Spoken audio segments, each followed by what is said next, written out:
Now return to Inside Harry Potter and the Goblet of Fire. 4 years of nearly non-stop film production on the Harry Potter set, and suddenly a strange new phenomenon settled in on the young cast. The seasoned veterans noted their younger cohorts striking cool new poses and exhibiting a new awareness of the opposite sex.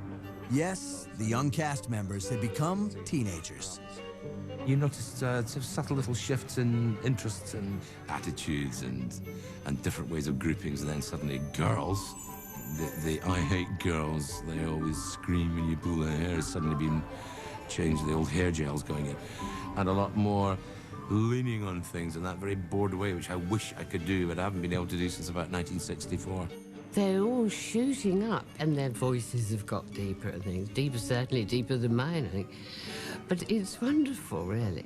I see them, their interest in music, their interest in the opposite sex, their interest in culture and art, in friends, in how they communicate with people. They communicate with us, with me, for example, as an equal.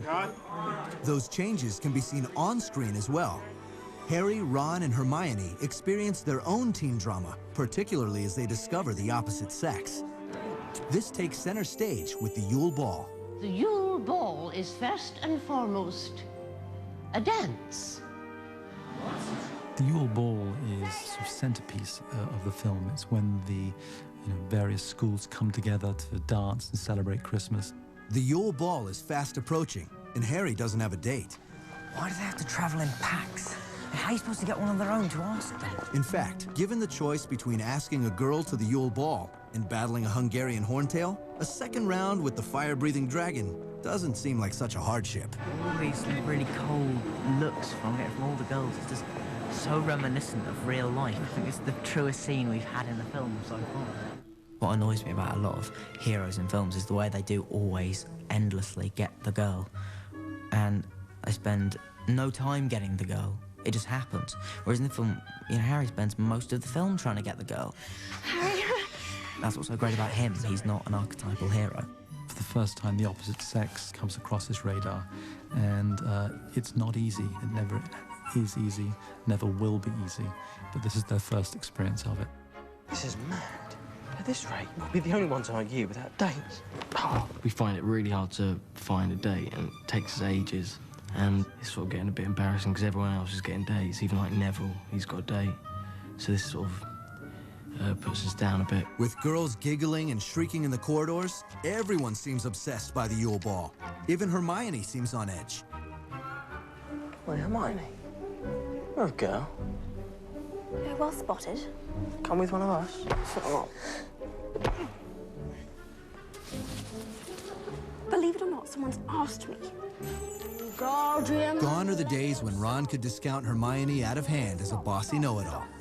You're going to take someone's eye out. We find out that Hermione has actually been asked to the ball by Victor Crumb, much to the disappointment and ire of Ron Weasley, who clearly has a bit of a crush on Hermione. And at the beginning films, you sort of sense like a sort of relationship between them two. And I guess he's sort of jealous of her because he's going out with like his favourite sort of sports star, Crumb. She looks beautiful.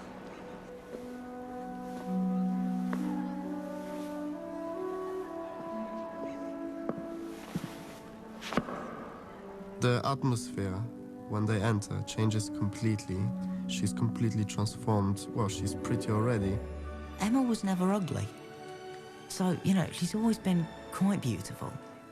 So, I mean, I was kind of like, wow, you're just even more beautiful. Obviously, it's a huge moment in the film, and it is a big transformation. But for me, I'm kind of like, well, I've seen you at premieres, so it's great. Of course, Harry knows exactly who he wants to go with. He falls completely in love with Cho Chang. He's not even a crush. He loves her. Katie is, in part, Cho Chang.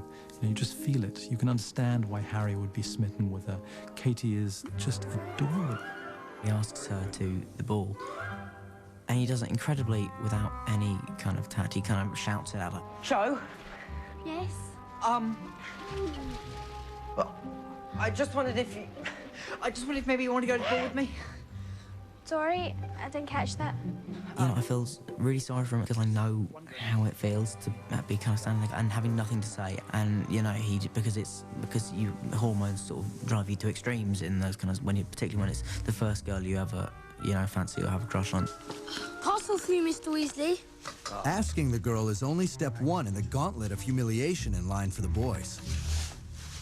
My mum sent me my outfit for the Yule Ball, which is you got to wear like these sort of fancy dress robes, and mine is just it's horrible. It's like pink lace all over it. It's covered in like flowers and that. To dance is to let the body breathe. Dance lessons are an even more nerve-wracking experience.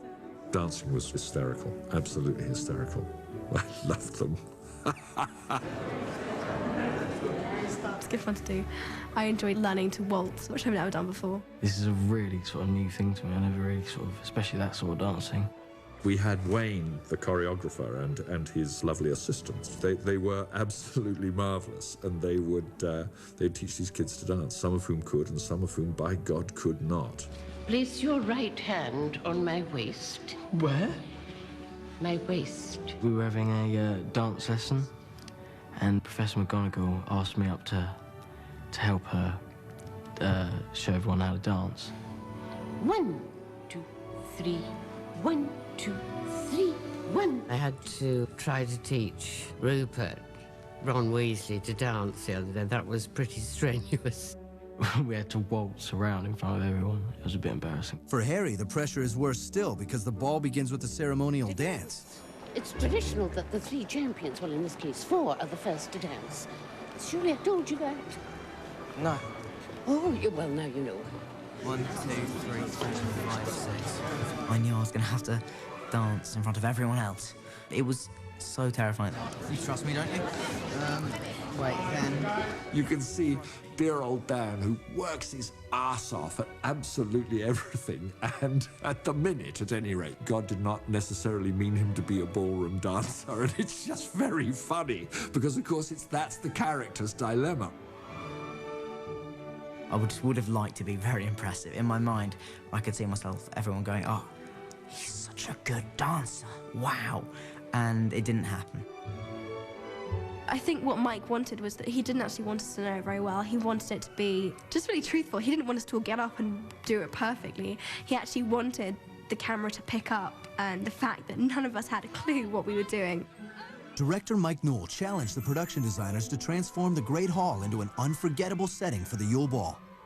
I knew that what had to happen is that something had to change completely, but I had no idea what to do. And then Stuart simply came to me one day and said, I think we should have an ice cave. Stuart Craig made the whole Great Hall silver, covered in silver and ice.